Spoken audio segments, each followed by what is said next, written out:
हरे कृष्ण कृष्ण कृष्ण हरे हरे हरे राम राम राम हरे हरे हरे कृष्ण कृष्ण कृष्ण हरे हरे हरे राम राम राम हरे हरे हरे कृष्ण कृष्ण कृष्ण हरे हरे हरे राम राम राम हरे हरे हरे कृष्ण कृष्ण कृष्ण हरे हरे हरे राम राम राम हरे हरे हरे कृष्ण कृष्ण कृष्ण हरे हरे हरे राम राम राम हरे हरे हरे कृष्ण कृष्ण कृष्ण हरे हरे पुंडलिका विठ्ठल श्री ज्ञानदेव तुकाराम पंढरीनाथ भगवान की जय माऊली ज्ञानेश्वर महाराज की जय जगद्गुरु संत तुकाराम महाराज की जय शांतिनाथ महाराज की जय सद्गुरुनाथ सच्चिदानंद श्रीपाद भगवान की जय सद्गुरुनाथ सच्चिदानंद रामदास भगवान की जय सद्गुरुनाथ सच्चिदानंद पांडुरंग दादान की जय अवधूत चिंतन श्री गुरुदेव दत्त गोपाल कृष्ण भगवान की जय तटाकेश्वर भगवान की जय अंबिका माता की जय गुरुर्ब्रह्मा गुरुर्विष्णू गुरुर्देव महेश्वरा गुरुर साक्षात परब्रह्म तस्मै श्री गुरुवे नमः जयाचा जनी जन्म नामात झाला जयाने सदा वास नामात केला जयाच्या मुखी सर्वदा नाम कीर्ती नमस्कार त्या ब्रह्म चैतन्य मूर्ती ज्या ज्या स्थळी हे मन जाय माझे त्या त्या स्थळी हे निज रूप तुमचे मी ठेवितो मस्तक ज्या ठिकाणी तेथे सद्गुरुनाथ तुमचे पाय धुनी गुरुदेव दत्त गुरुदेव दत्त.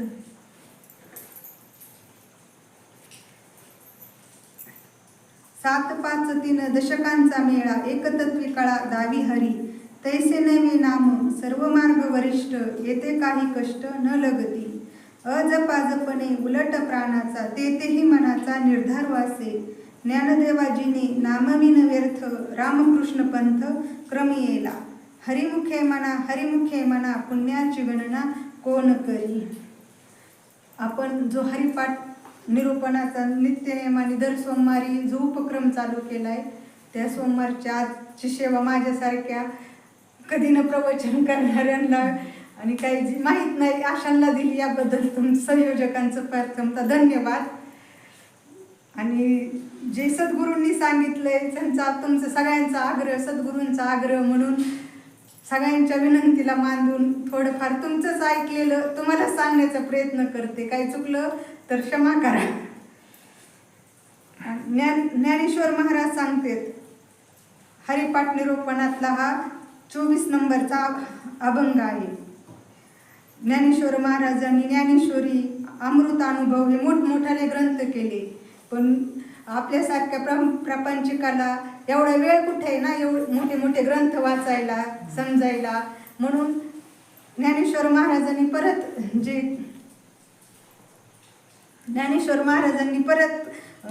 आपल्यासारख्यांना गृहस्थ आश्रमामध्ये राहणाऱ्यांना प्रपंचामध्ये राहणाऱ्यांना कळावा समजावा त्यांना देवपूजा ही करता यावं परमार्थ करता यावा म्हणून परत 28 अभंगाचा हरिपाठ म्हणून स्वतंत्र परत प्रकरणातला एक छोटा ग्रंथ तयार केला की तुम्ही प्रपंच करता हरिपाठ म्हणा त्यातला अर्थ समजून घ्या त्याच्यासाठी हा केलाय.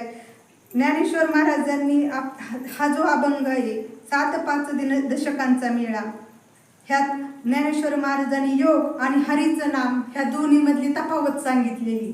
ह्या अभंगामध्ये योग मार्ग आणि हरीचं नाम किती सोपं आहे योग मार्गापेक्षा हरीचं नाम किती सोपं आहे ह्या दोन्हींची तुलना करून म्हणजे तुला दान म्हणतात तपस्वी केलंय आणि सांगितलंय की हरीचं नाम किती श्रेष्ठ आहे योगापेक्षा, ते सांगितलंय.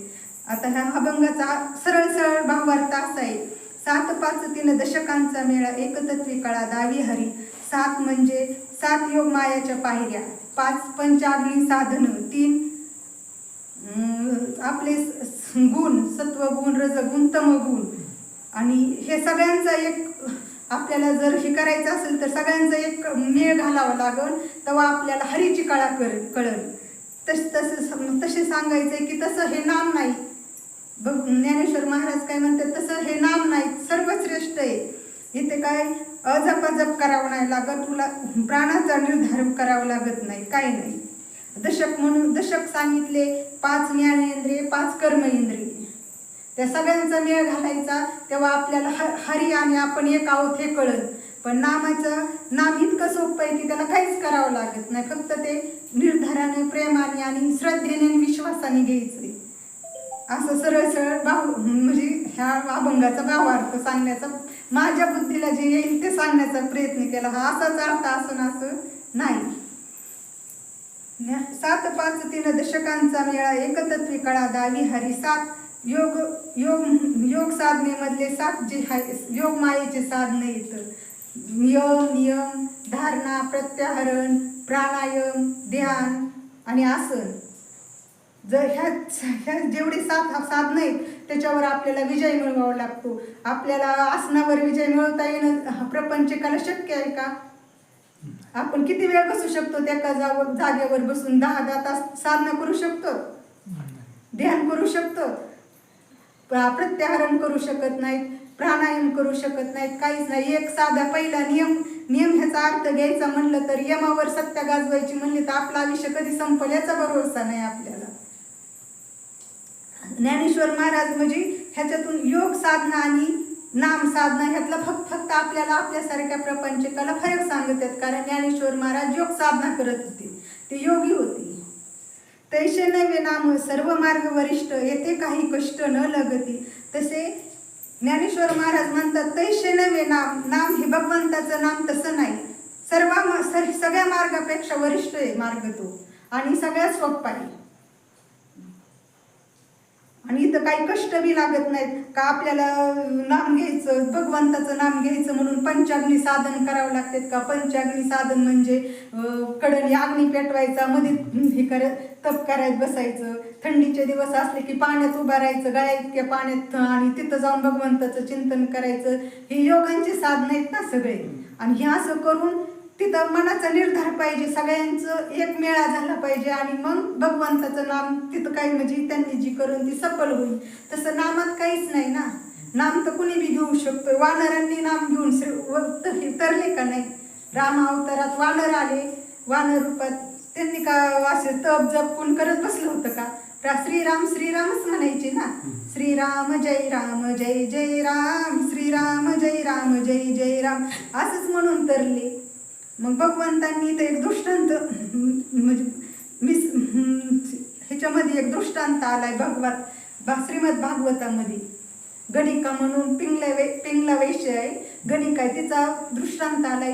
तिने पोपट पाळलेला होता, ती म्हणजे गणिका होती, वैश्या होती. आता वैश्याचं आचरण कसं असतं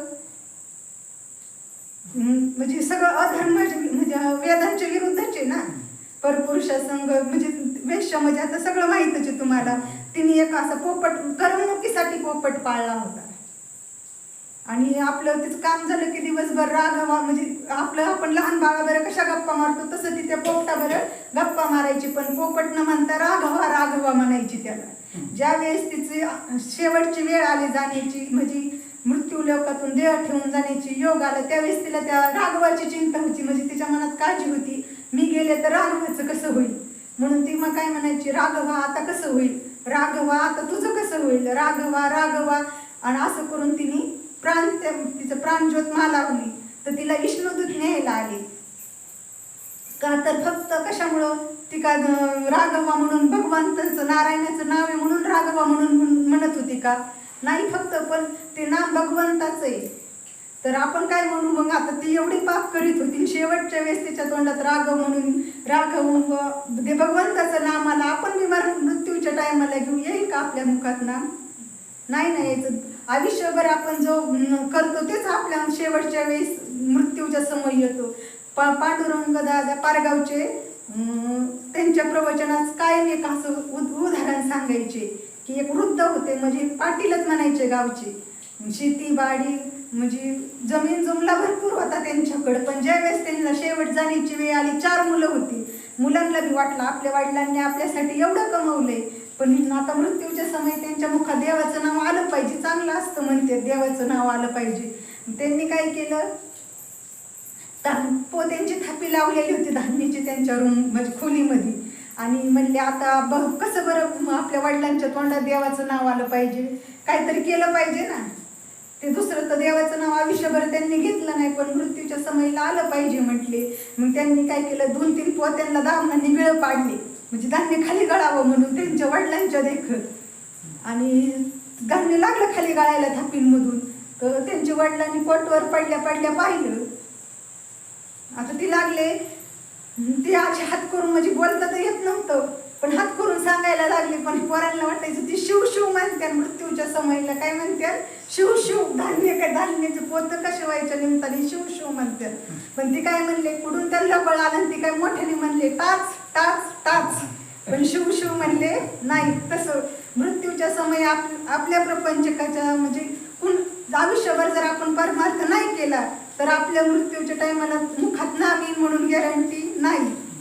तेव्हा भगवंताची जर भक्ती केली, नुसतं त्यांचं नाम घेतलं, तर ज्ञानेश्वरीमध्ये मी महाराज होते, ज्ञानेश्वरीमध्ये मी श्रीकृष्ण भगवान म्हणतात, ज्यावेळेस जो माझा अनन्य भक्त होतो त्याला मी मृत्यूच्या समयी माझं नाम घ्यावा आणि मग मी त्याला सोडवीन असं होत नाही.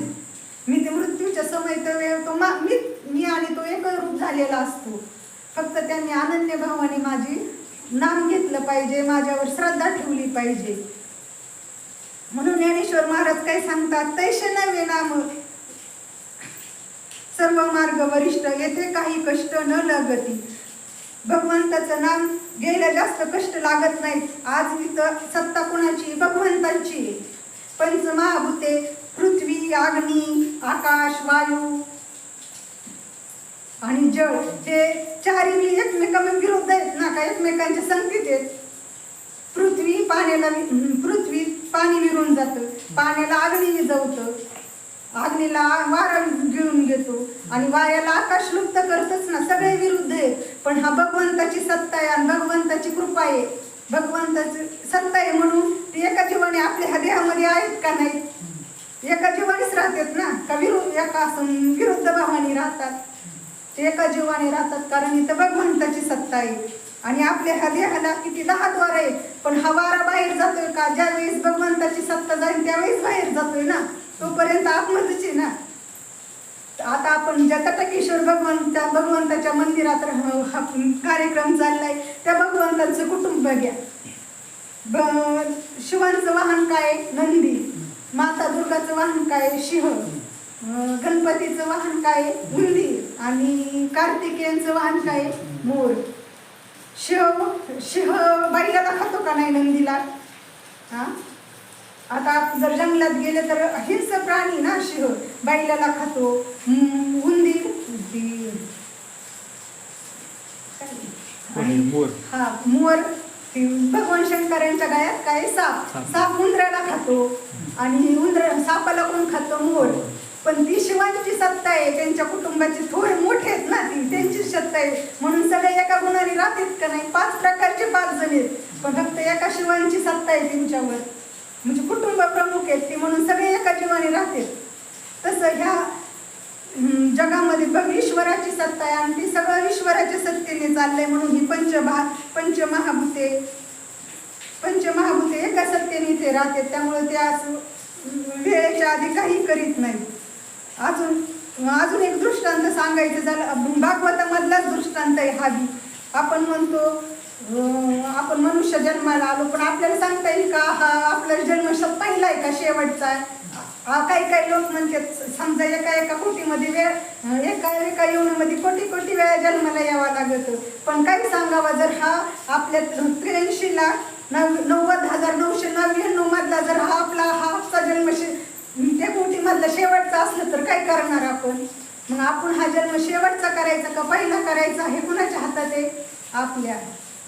काय म्हणजे बरेच जण लोक म्हणतात एका एका कोटीमध्ये एका एका जन्मामध्ये कोटी कोटी वेळा फेरायला, मग आता का आपण मनुष्य जन्माला आलोय ना, मग कोटी वेळा मनुष्य जन्माला येईल.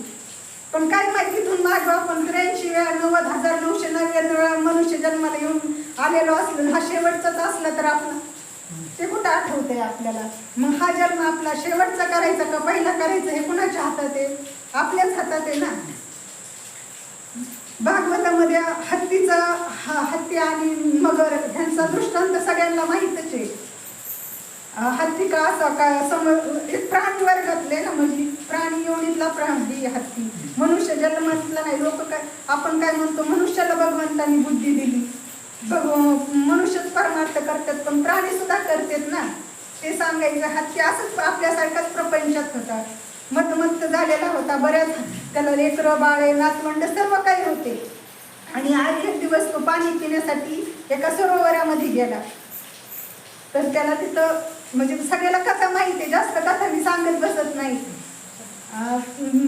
तो पाणी पिण्यासाठी गेला तिथं सरोवरामध्ये. तर तिथं मगराने त्याचा पाय पकडला आणि त्यांचा 1000 वर्ष युद्ध सुरू होतं. म्हणजे तो बाहेर का तो बी बलवान होता आणि मगर बी बलवान होतं. दोघं बी आपापल्या शक्तीनिशी बाहेर निघण्याचा प्रयत्न करायचा. हत्तीला त्याची मुलं नातवंड बायका सगळे बाहेर काढण्याचा प्रयत्न करायचे, पण बाहेर काढता आलं का नाही. शेवटी एक एक करून प्रत्येक आधी नातवंड निघून गेले. म्हणजे आता हे म्हाताऱ्याचं काय करायचंय, जाऊ द्या, राहिला तर राहिला, हे काही निघणार नाही. नातवंड गेले, मुलं गेले, ते बायका बी शेवटी निघून गेल्या. म्हणजे आता काय करणार आहे? हत्ती मगर जर ह्यांचं पाय सोडीनच त्या हत्तीचा तर, आणि हत्ती बी काढ आता कवर ना युद्ध तरी करेन तो बी दमला श्रमला. आणि मग त्यांनी असं तो पूर्वजन्म त्यांनी मागच्या जन्माची आठवण केली. तो एक ही होता, गंधर्व होता, आणि त्या मागच्या जन्माचं स्मरण झाल्यामुळे त्याला भगवंताचं ध्यान झालं. आणि मग त्यांनी एक त्या सरोवरातलंच कमळाचं फुल उचललं आणि वर आकाशाच्या दिशेने हे केलं, फेकलं. आणि त्याला का माहीत नव्हतं. मग आता हत्ती योनीमध्ये काय बोलता येतं का काय, पण तो मनातल्या मनात म्हणला, ह्या सृष्टीचा निर्माता जो कोणी असेल त्याने मला आता ह्या संकटातून वाचवावं. तर नारायणाला यावं लागलं का नाही वाचवायला त्याला. येऊन नारायणाने येऊन मगराचा उद्धार केला आणि हत्तीचा बी उद्धार केला. मला सांगायचंच काय, म्हणजे एवढे प्राणी मात्र ते सुद्धा सरळ म्हणजे भगवंताचं नाम घेतलं की उद्धारून जाऊ शकतात ना. एवढं सोपं नाही. ज्ञानेश्वर महाराज काय म्हणतात, सर्व मार्गापेक्षा हे मार्ग आपण जो हा भक्ती नामरूपाने जो भक्ती मार्गाने चाललोय तो मार्ग कसा श्रेष्ठ आहे एवढं सांगण्याचं म्हणजे माझा प्रयत्न आहे. योगापेक्षा हा मार्ग कसा सोपा आहे आपल्यासारख्या प्रपंचकाला.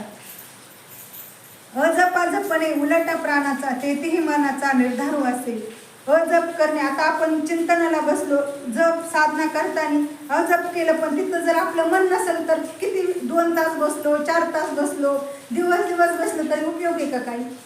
तिथं पण मनाचा निर्धारच पाहिजे ना, तर श्रेष्ठ आहे. मी ब्रह्म फक्त असं म्हणलं मी ब्रह्म आहे, मी ब्रह्म आहे, मी ब्रह्म आहे नुसतं असं म्हणून उपयोग आहे का? ज्या वेळेस त्या ब्रह्मपणाची प्रचिती देता येईल व्यवहारात त्यावेळेस आपल्या लक्षात असतं का मी ब्रह्म आहे म्हणून. व्यवहार प्रपंचामध्ये व्यवहार करताना मग तर आपण लगेच विसरून जातो. काय म्हणतो, हे माझं तर हे तुझं, हे माझं, त्याच्यासाठी तुझं माझं करीत बसतो ना. मग ज्ञानेश्वर महाराज म्हणतात अजप अजप करणे हा सुद्धा म्हणजे मार्ग सोपा नाही. त्याच्यापेक्षा सगळ्यात सोपं काय आहे तर फक्त माझं नाम घेणं एवढंच सोपं आहे. आणि ज्ञानेश्वर महाराज काय म्हणतात, ज्ञानदेवाजीने नामाविन व्यर्थ रामकृष्ण पंथ क्रमी येला. ज्ञानदेव महाराज काय म्हणतात, जर नामाशिवाय जगायचं म्हणलं तर आपला हा जन्म वाया गेलाय. म्हणून तुम्ही जो पंथ म्हणजे मार्ग पंथ म्हणजे काय तर मार्ग रस्ता जो संतांनी आपल्याला आधीपासून जो पूर्वीपासून जो मार्ग सांगितला आहे तो मार्ग आपण त्या मार्गाने आपण चालण्याचा प्रयत्न केला पाहिजे ना. ते सांगतात आज ज्ञानेश्वर महाराजांनी तुकाराम महाराजांनी पंढरपूरला जायला ते पंढरपूरला गेले. आज त्यांच्या मागं लाख बाहेर चाललेत का नाही पंढरपूरला. पाऊस पाणी काही म्हणजे तिथं का सगळ्या घरी सगळ्यांची व्यवस्था असते पण तिथं कसली व्यवस्था आहे का कुणाची नाही, पण तरी पण चाललेत का फक्त नाम. आणि आतापर्यंत जे सगळे संत झाले त्यांनी काय केलं, फक्त नामच घेतलं, दुसरं काय केलं का. ज्ञान गोरा कुंभार सावतामाळी त्यांनी असं प्रपंच सोडून कुठं जंगलात वनात रानात दऱ्याखोऱ्यात जाऊन बसले का भगवंताचं जप तप करत, तर फक्त भगवंताचं नामच घेतलं. भागवतामध्ये अजून एक उदाहरण म्हणजे प्रपंचकासाठी अजून एक उदाहरण आहे. पूर्वी लोक काय करायचे, आपल्या मुलांची नावं देवाच्या ह्याच्यावरून ठेवायचे. मुलांचे मुलींचे नावं म्हणजे सतत आपल्या कशा ना कशाच्या संदर्भाने त्यांचं नाव आपल्या म्हणजे देवाचं नाव आपल्या तोंडात राहील. राम लक्ष्मण अशीच नावं ठेवायचे ना आधी. असंच भागवतामध्ये अजून एक उदाहरण आले आजमेळाचं. तो आधी एक आजमेळ ब्राह्मण आहे. आधी गुरूंच्या आज्ञेमध्ये राहत होता. वेद पठण करत होता. म्हणजे सगळं आधी ब्राह्मणांचा जसा आचार होता तसा त्याचा चालला होता. पण त्यांनी फक्त एक दिवस त्याच्या सद्गुरूंनी त्याला आधी सूचना बी सांगितली आजमेळाला की तुझ्या आज रस्त्याने रोज माझ्याकडे येतो ना, त्या रस्त्याने आज जाऊ नको, दुसऱ्या मार्गाने जा. तो रस्ता लांबचा होता म्हणून त्यांनी गुरूंचं ऐकलं नाही. त्यांनी म्हणजे तिथंच त्याचं चुकलं ना. सद्गुरूंनी त्याला सांगितलं होतं तू त्या मार्गाने जाऊ नकोस, पण तरी तू त्या मार्गाने गेला. आणि तो मार्ग जंगलातून जाणारा होता. त्यांनी जंगलातून जाताना एक वेश्याला परपुरुषाबरोबर गमन करताना पाहिलं. नुसतं पाहिलं आणि तो तिथून पुढून निघून गेला. पण घरी आल्यावर त्याच्या त्या मनातून गेलं नाही. म्हणजे ती इंद्रियांनी पाहिली. 5 इंद्रिय आहेत ना आपले देहाचे, त्यातल्या डोळ्या ह्या इंद्रियांनी त्यांनी पाहिलं. तो मग ध्यान करायला बसला. काही सगळं खूप त्याची रोजचं जीव होतं सत्संग करायला बसलं, पण त्याच्या मनातून ते जाईना. आणि त्यांनी दाशी गमन करायला सुरुवात केली. दाशी संग राहू लागला. तिलाच मुलं बाळ होऊ लागलं. मग आता ब्राह्मण असा करू लागले म्हणल्यावर तो पदभ्रष्ट झाला ना. लोकांनी त्याला वाईट टाकलं. मग तो गावाच्या बाहेर जाऊन राहू लागला दाशीला घेऊन. त्यांना 4-5 लेकरं झाली. मग आता पोट कसं भरायचं, साधन तर वाटणाऱ्या चोऱ्या लबाडी असं करून तो त्याच्या कुटुंबाचं पोट भरू लागला. आणि अशीच आपल्या आता पंढरीला कसे वारकरी चाललेत अशीच काही साधक काही असे म्हणजे ऋषी लोक त्या मार्गाने चालले होते. तहान लागली म्हणून ते त्यांच्या घरी गेले. तर त्यांनी त्या दाशीला पाणी मागितलं. तिने पाणी दिलं, नमस्कार केला आणि तुम्ही लवकर जा म्हणली. कारण म्हणली माझा पती ब्राह्मण आहे, पण त्याने त्याचं आचरण भ्रष्ट झालंय, त्यामुळे तो पदच्युत झालाय आणि त्याला तुमच्यासारखे घरी आलेले आवडत नाही. पण तो ब्राह्मण आजमेळ तेवढे तिथं आला. त्यांनी आता आपण बी एखादा माणूस आपल्या घरी वारकरी कुणी आल्यावर ज्याला पटत नाही तो माणूस बोलतोच ना त्यांना. तसंच तो त्यांना काही पण बोलू लागला. पण ते संत होते, त्यांनी ऐकून घेतलं आणि म्हणले आम्ही ना चाललो तर आम्ही तुला काही मागत नाही, तुला काही नाही, पण आमच्यावर कृपा कर. तुझ्या बायकोला दिवस गेलेले आहेत आणि तिला जो बाळ होईल त्याचं नाव फक्त नारायण ठेवा, मला दुसरं काही नको. तो म्हणलं ठीक आहे जा. तेवढं म्हणलं. तिला बाळ झालं, त्याचं नाव नारायण ठेवलं. ते बरं झालं. तो बी आता वृद्ध झाला, 60-70 वर्षात 90 वर्षाचा झाला. आणि ज्यावेळेस त्याचं मृत्यूचा समय आला त्यावेळेस त्याला यमदूत न्यायला आले. म्हणतात ना मृत्यू समयी जो जसं आचरण करेल त्याला तसे न्यायला येतात. आणि ज्याचा मृत्यूचा समय आला त्याला यम दिसते, तसे त्याला ते यम दिसत होते. तो घाबरला. मग आता घाबरल्यावर त्यांचं त्या मुलावर प्रेम होतं बारक्या नारायण. तो मोठ्याने ओरडला, नारायणा वाचव मला, नारायणा वाचव मला. आता ते मूल तर लांब खेळत होतं ना, 8-10 वर्षाचं असं लांब खेळत होतं. ते का थोडंच वाचवायला येणार आहे. आणि त्याच्या शरीरातून सूक्ष्म शरीर काढलं जातं तसं ते यम त्याचं शरीरातून सूक्ष्म शरीर काढीत होते. तरच विष्णू तिथं आले. आणि त्यांनी ते यम त्याच्या शरीरात ते होतं ना शरीर ते त्यांच्या ताब्यात घेतलं. म्हणजे तुम्ही ह्यांना कसं काय घेऊन जातात. त्यांनी तर नारायणाचं नाव घेतलं. तेव्हा यमदूत म्हणले आयुष्यभर ह्यांनी काय केले, पदभ्रष्ट झाले. वेदांनी जे सांगितले कर्म त्याच्या उलट कर्म केले, म्हणजे हा पापी माणूस आहे आणि ह्याची जागा कुठे आहे, नरकात आहे. तुम्ही तर विष्णूचे दूत आहेत, तुम्ही काय ह्यांना घेऊन जातात. तेव्हा विष्णुदूत म्हणले मर्त्यांनी ह्यांनी नारायण नाव घेतले, तेव्हा म्हणून आम्ही त्यांना विष्णूंनी विमान पाठवले आणि ह्यांना न्यायला आले. आता तर ते म्हणले अहो नारायण तुमच्या भगवंताचं नाव नाही घेतलं, त्यांनी त्याच्या मुलाचं घेतले. या विष्णुदूत काय म्हटले, त्याचा मुलगा आधीचा आहे का आमचा देव आधीचा आहे, आमचाच देव आधीचा आहे ना, मग आमच्या देवाचं नाव नारायण आहे, त्याच्या मुलाचं नाव नारायण, त्याच्याशी आम्हाला काय देणं नाही. त्यांनी काय सांगितलंय, नारायण वाचव मला, म्हणून आमचं काम ह्याला घेऊन जायचं. तर माझी हा दृष्टांत का सांगितला, तर आपण कशाही पद्धतीने का होईना फक्त भगवंताच्या सानिध्यात सतत राहिलं पाहिजे. प्रपंच करा, आपल्याला सद्गुरू थोडं सांगतात प्रपंच करू नका असं कोणी सांगितलंय का आपल्याला? तुकाराम महाराज सुद्धा आपल्याला आता हरिपाठाच्या शेवटच्या अभंगात तेच सांगतात ना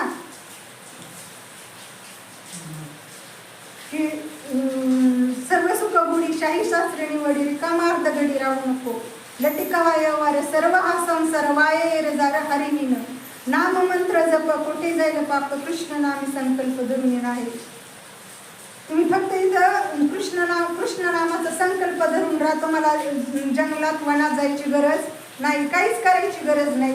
फक्त शांत इथं घरच्या घरी बसून फक्त सतत प्रपंचात काम करताना आपलं जे प्रपंचिक काम असतं ते करताना फक्त भगवंताचं नाम घेणं हेच सांगितलंय ना.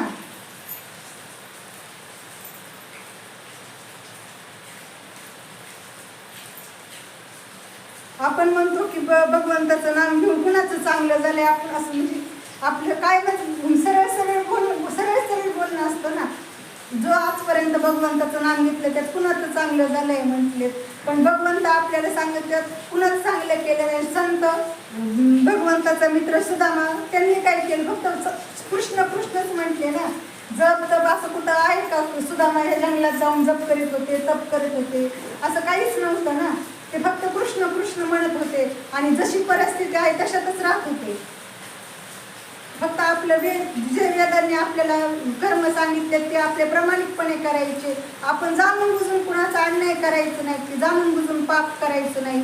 आपल्यामुळे कुणाला जाणून बुजून कष्ट होते ना असं वागायचं नाही. त्यापेक्षा भगवंताला जास्त अजून काही लागत नाही ना. फक्त त्याच्या सानिध्यात राहायचं, त्याच्यावर विश्वास ठेवायचा आणि जे वेदांनी विहित आपल्याला कर्म सांगितले ते करायचं. बोला बरोबर चाललं. बोला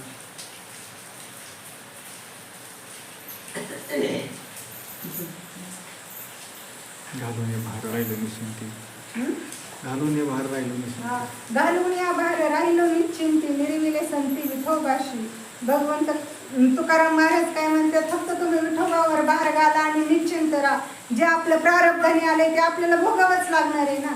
आपण काय म्हणतो ह्याने देवाचं एवढं आयुष्यभर देव केला पण ह्याची जर परिस्थिती सुधारली नाही, त्याच्या आयुष्यात संकट किती येतं आणि तरी आपण देवाचं नाव घ्यायचं का? तर उलट आपण प्रेमानंद वृंदावनचे प्रेमानंद महाराज ते काय सांगतात? जेवढे भगवंताचं नाम घेतात, भगवंताची श्रद्धा ज्यांची भगवंतावर विश्वास आहे, श्रद्धा आहे आणि त्यांच्या जीवनात जर संकट अजून त्यांना म्हणजे बाकीचे पाप करणारे लोक त्रास देत असतील तर त्यांनी काय समजावं की आपलं जे पाप होतं ते थोडं आपलं पाप ह्याच जन्मात भगवंत सगळं नष्ट करतात आणि आपला उद्धार होणार आहे असं.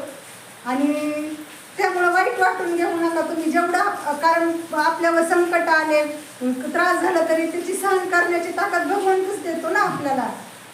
त्यामुळं तुम्ही असं निर्धास्त राहा आणि भगवंताचं चिंतन नामस्मरण अखंड करीत राहा. त्या असं समजू नका की आम्ही आमच्या शेजारचा माणूस कधी भगवंताचं नाम घेत नाही, वाईट वागतो, खाणं पिणं म्हणजे जे नाही करायला पाहिजे ते सगळं चाललंय त्याचं, पण त्याचं सगळं सुखासुखी आणि टुमटुमीत चाललंय. पण आपलं मात्र आपण भगवंताचं नाम घेतो तर असं सांगतात आपले संत सद्गुरू सगळे की जो माणूस भगवंताकडे जायला निघालाय त्याला ती भगवंताची माया सहज अशी जाऊन देईल का? सहज जाऊन देणार असेल तर सगळेच भगवंताकडे निघाले असते ना. जसं आपण पहिलीत गेले की आपल्याला सोपं असतं. पहिलीतून दुसऱ्या वर्गात गेलं, तिसऱ्या वर्गात गेलं, 5व्या वर्गात गेलं, 10वी नंतर पुढं 11वी 12वी अभ्यास टप होत जातो ना. तसं भगवंताकडे जाताना आपण जर भगवंताकडे जाण्याचा साधा रस्ता धरला तरी आपला मार्ग लगेच टप होत जातो. ती माया आपल्याला सरळ अशी सहज जाऊन गेली का भगवंताकडे? नाही ना जाऊन देणार.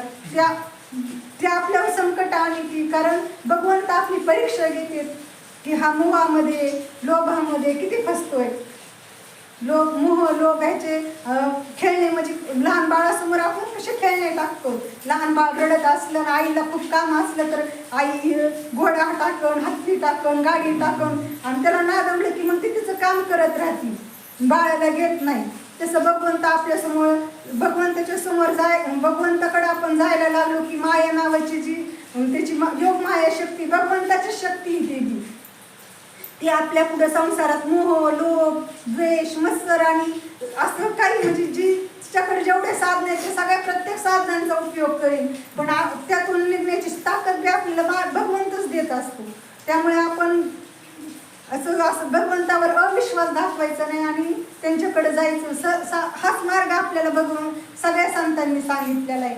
आता तुकाराम महाराजांच्या आयुष्यात थोडे संकट आले का, जो हा हरिपाठाचं आपलं निरूपण झाले ज्ञानेश्वर महाराजांच्या, त्यांना तर त्यांच्या भिक्षेच्या झोळीमध्ये लोक माती टाकत होते. त्यांचं एवढं सामर्थ्य होतं की त्यांनी नुसतं डोळ्याच्या पापण्यावर करून पाहिलं असतं तरी समोरचा माणूस भस्म होईल एवढी ताकद होती, पण त्यांनी ती सगळं सहन केलं.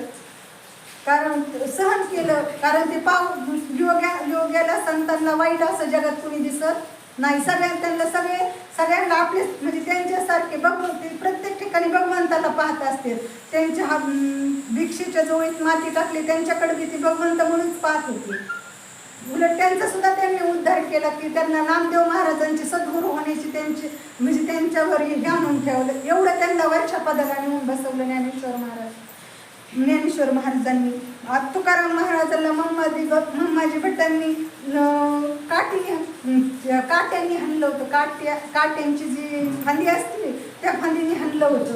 पण तुकाराम महाराज संध्याकाळी त्यांना तेल लावायला गेले का तर ते त्यांचं ते कीर्तनाला नेहमीचे भक्ती होते ना, नेहमीचे ऐकणारे होते. आणि मग ती म्हणले रोज माझे नेहमीचे ऐकणारे आज आले नाही म्हणल्यावर उलट म्हणले माझं शरीर असलं तुमचे हात दुखले असतील. असं हा संतांचा भाऊ. त्यांच्यात का सामर्थ्य नव्हतं का की त्यांना त्रास देण्याचं, म्हणजे त्यांनी त्रास दिलाय म्हणून त्यांना शिक्षा करण्याचं सामर्थ्य होतं. आणि त्यावेळेस त्यांनी चमत्कार केला असतं तर त्यावेळेसच लोकांनी त्यांना सगळ्यांनी उचलून घेतलं असतं ना. पण जसं ह्या देहाचं प्रारब्ध आहे तसं भोगून पार पाडलं तर आहेच, नाहीतर थोडं आपलं प्रारब्ध शिल्लक राहिलं तर परत जन्माला यावं लागतच ना. तसं भगवंत सांगतात. बाकीचं तुम्ही असं योग साधनेने जातात त्यावेळेस मृत्यूच्या समोर भगवंताचं नाम येईल तुम्हाला अशी गॅरंटी नाही म्हणले की आहे का कुणाची गॅरंटी की मृत्यूच्या समय भगवंताचं नाम येईल म्हणून मुखात नाही ना. तसं माझं नाम घेतलं की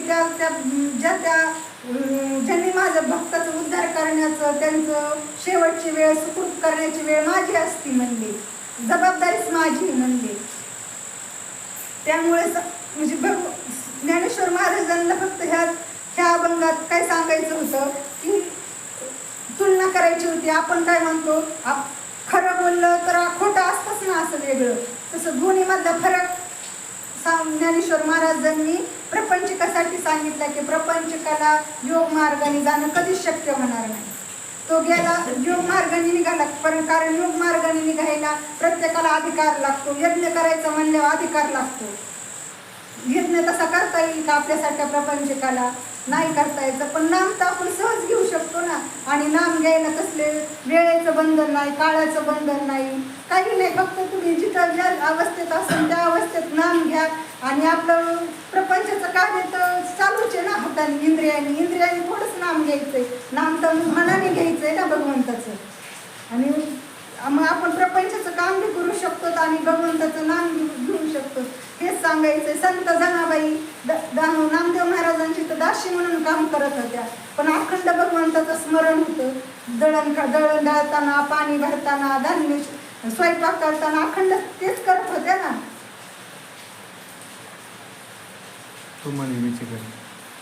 भगवंत ज्ञानेश्वरीमध्ये काय म्हणतात, तू मन हे मीच करी सर्वत्र नमस्कारी मज एकांती. भगवंत काय म्हणतात, तुझं मन आहे ना फक्त मला दे आणि सर्वत्र माझा मी म्हणून पहा.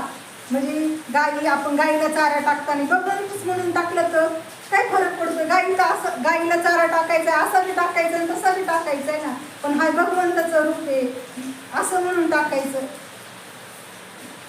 सगळीकडे सर्वत्र भगवंत आहे असं म्हणूनच पहा असं म्हणून सांगते. म्हणून मग आपण काय म्हणतो, कुत्र्यामध्ये भगवंत आहे. मग कुत्र्याला आपण आपल्या ताटात घेऊन जेवायचं का? नाही. प्रत्येकाशी व्यवहार करताना जसा तसा करायचा. म्हणजे जशी त्यांची योग्यता आहे तसा व्यवहार करायचा, पण फक्त पाहताना हा भगवंत आहे म्हणून पाहायचं. घरी असताना आपण प्रापंचिकतेत पतीशी पत्नीशी मुला बाळांशी वागताना आपण आहे तसं वागायचं, पण त्यांच्यामध्ये मी भगवंत आहे एवढं व्यवहार करताना प्रत्येकाचा व्यवहार करावाच लागतो. नाहीतर तसा व्यवहार करता येईल का? सत्वगुण रजगुण तमगुण ही भगवंतानीच निर्माण केलेले आहेत ना. प्रत्येक वेळेस जो तो गुणाचा वापर आपल्याला करावाच लागेल ना. ज्यावेळेस सत्वगुणाचा वापर असं उपयोग होतो त्यावेळेस आपण सात्विक राहतो, भगवंताचं नाम घ्यावा वाटतं, अखंड नामस्मरण करावं वाटतं, संतांची सेवा करावं वाटते. आपलं सत्वगुण वाढीला लागलं की रजगुण वाढीला लागलं की आपण प्रपंच मोठा करावा वाटतो. अजून इकडून कसा पैसा येईल तिकडून कसा येईल, आमचं काय करावं तमकं काय करावं असं वाटेलच ना आपल्याला. आणि रजगुण तमगुण वाढला तर आळसी निद्रा जी नको ते करायला, दुसऱ्यांचं पाप म्हणजे दुसऱ्यांचं अहित अशा गोष्टी आपण विचार करतो. त्यामुळं भगवंत काय म्हणतात, फक्त सत्वगुणांच्या तुम्ही अधीन राहा. सगळे मनुष्याच्या शरीरात सगळे गुण राहणार आहेत. शेवटपर्यंत तो परमार्थ करायला लागला तरी तिन्ही गुण राहणार आहेत, कारण तिन्ही गुणाशिवाय मनुष्य राहू शकत नाही. व्यवहार करताना प्रत्येक गुणांचा वापर करायचा आहे, पण फक्त माझा आणि ह्या मनाने ठरवायचंय माझा आणि ह्या गोष्टीचा संबंध नाही, माझा आणि फक्त परमेश्वराशी संबंध आहे. बाहेर व्यवहार तर आपल्याला प्रत्येकासारखा करावाच लागणार आहे ना. अजून एक प्रेमानंद महाराजांनी उदाहरण सांगितलं होते. म्हणजे संगत आपण काय म्हणतो, ह्याच्या संगतीने आपलं म्हणजे मुलगा बिघडला, त्याच्या संगतीने बिघडला. पण जर वाईटाची संगत केली तर म्हणजे वाईटच होणार आहे. तुम्ही म्हणजे कोळसा हातात घेऊन ठेवा, हातात घेऊन नुसता दाबा, काय होणार आहे म्हणजे हात काळा होणार आहे. जर तो विजलेला असला तर काय होईल, हात काळा होईल. आणि जर विस्तव असेल तर हातात घेतलं तर काय होईल, भाजत. म्हणजे वाईटाची संगत तुम्ही म्हणजे आपल्या कामापुरती करा, म्हणजे आपलं काहीतरी त्याच्याकडून स्वार्थ साधून करून घ्यायचं आहे म्हणून वाईटाजवळ जा, किंवा म्हणजे कोणत्याही पद्धतीने जा, पण तुमचं अहितच होणार आहे वाईट माणसाकडे गेल्यावर. त्यामुळं फक्त भगवंतांचं चिंतन करा, साधन करा. आजच्या कलियुगात आपल्याला खरे संत ओळखणं शक्य नाही, कारण ह्या कलियुगात गुंडगिरी जास्त आहेत. मग आपल्याला ज्ञानेश्वरी, भागवत, दासबोध जे आपल्याकडं तुकाराम महाराज गातात तेच आपले संत आहेत ना. जे कृष्णांची श्रीमद भागवत गीता, भगवद्गीता त्यांचाच आधार घ्या आणि त्यांचं सतत चिंतन नामस्मरण करा. आपलं नामस्मरण चिंतन अखंड झालं तर भगवंत कुठूनही सद्गुरूची सोय करू शकते. कारण असं आहे की एकतर मनुष्य जन्म भेटत नाही, इकडून आपल्याला भेटलाय म्हणजे आपलं भाग्यच आहे.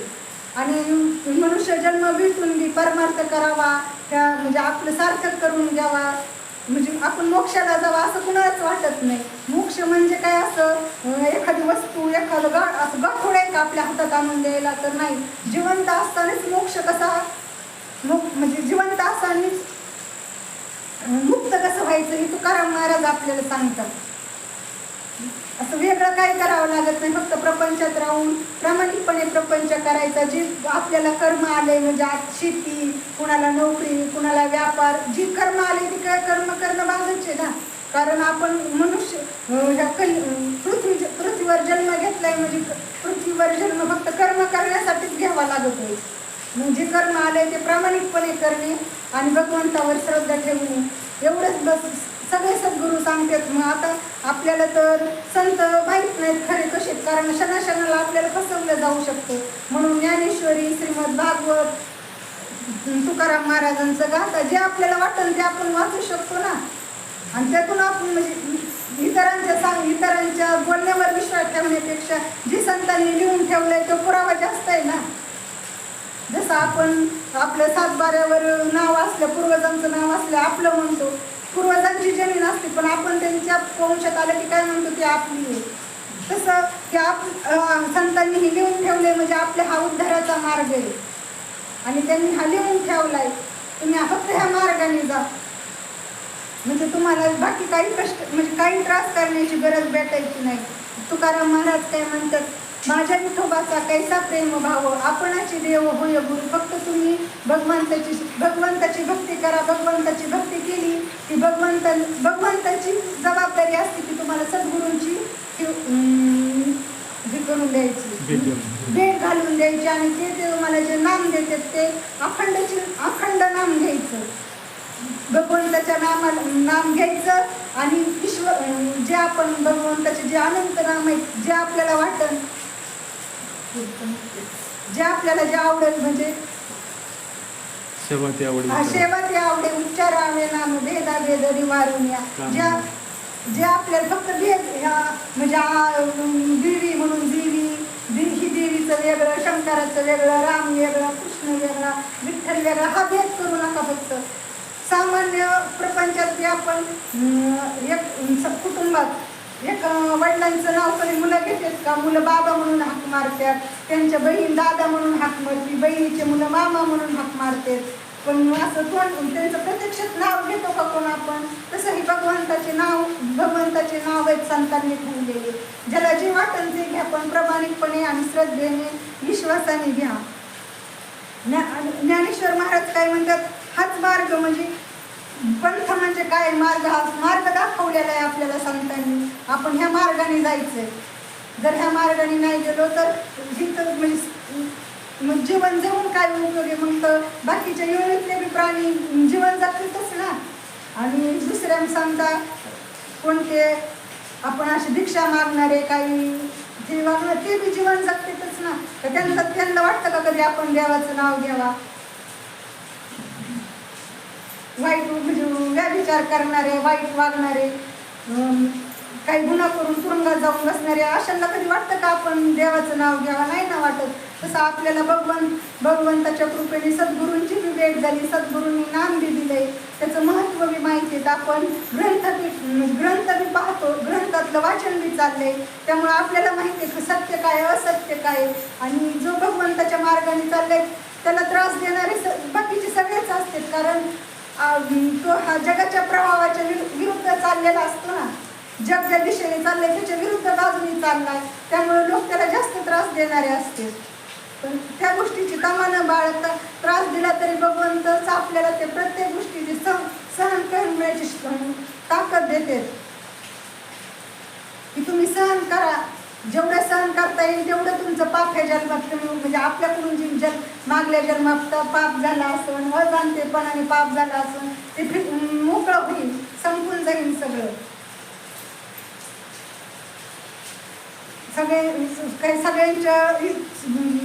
सगळ्यांनी सांगितलं की जे मी सांगितलं ते माझ्या सद्गुरूंच्या मुखातलं आहे. तुमच्या सगळ्यांच्या मुखातूनच ऐकलेलं आहे.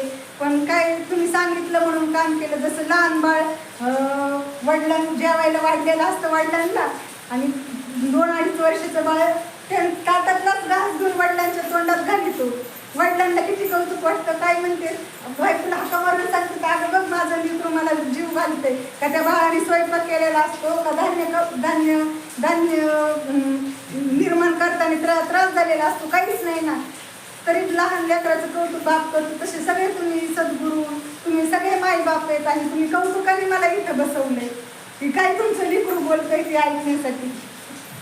हे सगळं मी तुमचंच ऐकलंय आणि फक्त तुम्हाला सांगण्याचा प्रयत्न करते. जर काही चुकीचं झालं असेल तर हा माझ्या प्रकृतीचा दोष आहे. आणि जर काही तुमच्या मनाला वाटलं असेल, पटलं असेल, आपण खरंच ह्या मार्गाने चाललं पाहिजे, नामचिंतन केलं पाहिजे, तरी माझ्या सद्गुरूंचं आहे ते तुम्ही खरं विचार करा. आणि झालेली सेवा आता संपवते. श्री ज्ञानदेव तुकाराम पंढरीनाथ भगवान की